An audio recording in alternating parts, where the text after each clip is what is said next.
Hercoga Audenča kabinets. Šī telpa pilnā mērā rāda hercoga Pētera laiku un hercoga Pētera gaumi.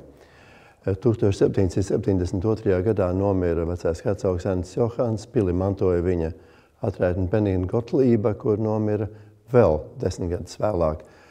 Un tad pili pārņemot hercogam Pēterim, viņš ieveda arī dažas modernizācijas. Un šī telpa tad rāda to, kas patīk hercogam Pēterim.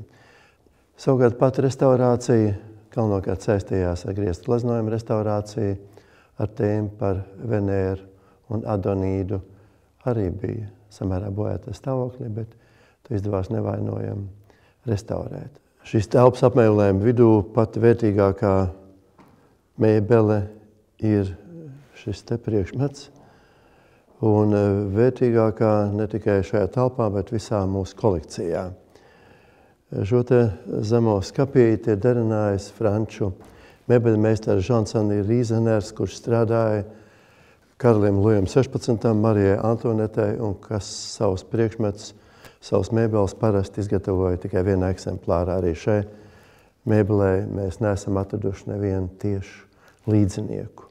Hercogam Pēterim veltītajā Audenča kabinetā viņš pats no savu portretu arī uz visu to noraugās. Portrets ir ļoti interesants, jo nāk no Akadēmija Petrina Jelgavā, tātad no mācību iestādes, ko 1775. gadā viņš atvēra, pats pie tām finansējot gan ēkas celtniecību, gan maksājot profesoru algas, gan arī dāvinot šai mācību iestādē 15,000 sējumu lielu biblioteku.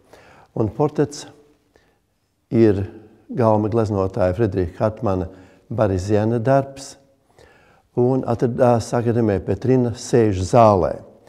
Taču to saistās kāds ļoti interesants notikums, kas rāda laikmetu gaisotni.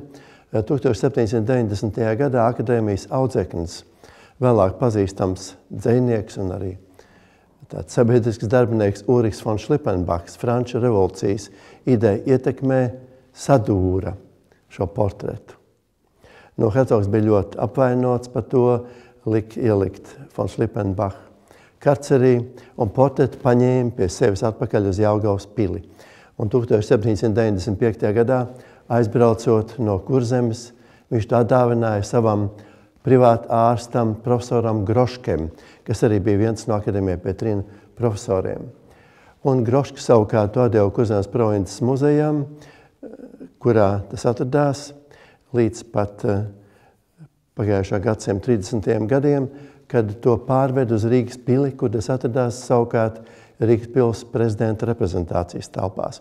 Un pēc kara savukārt mēs atkal viņu ieguvām no viena muzeja fondiem, kur viņš atradās un bija nokļuvis arī nedaudz bojātā stāvoklī. Tā kā lūk, priekšmets, kas ir vienlaicīgi arī Latvijas likteņa atspoguļojums.